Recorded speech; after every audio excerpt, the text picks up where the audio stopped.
Hello everyone! Ayan. Happy New Year pala sa lahat. Ayan. Ito nga, meron akong isi-share na mga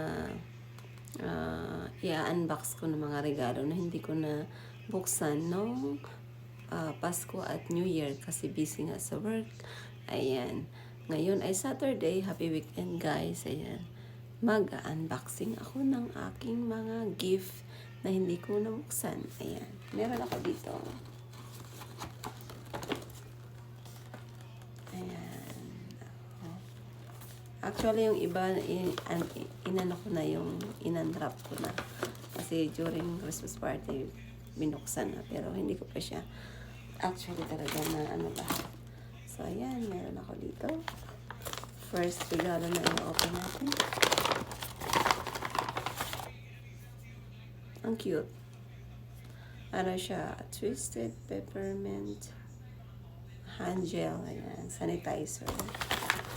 At meron ako. Ayan. Parang ano siya eh. Snowflakes, cashmere.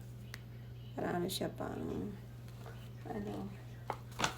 Yung first ano natin. Ang second ay ayan. From Body, ano ba ito? Body Bath and Works. Ayan. Ayan siya guys. Pangalawa. Tapos pangatlo ay ayan. Ano din siya, Bath and Body Works. Ayan. Meron siya, parang meron siyang ano sa loob. Ano. Ito, bilis. Naubos na oras. Parang ano siya, isang set ng ano. Pabango, gel, tsaka isang sanitizer din. Tapos ito, na-unwrap ko na siya. Ayan, may pamak, lipstick tayo. Ayan, iba't ibang kulay.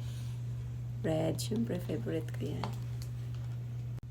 Last but not the least, ayan, ito yung nakuha ko sa nakapick ng name ko. Ayan, Calvin Klein. Meron tayong, ito mabango to kasi nakaano ako, Eternity. Ano itong isa? Basta Calvin Klein. Ayan guys, share ko lang ang aking mga nakuhang ano, Christmas gift. Ayan.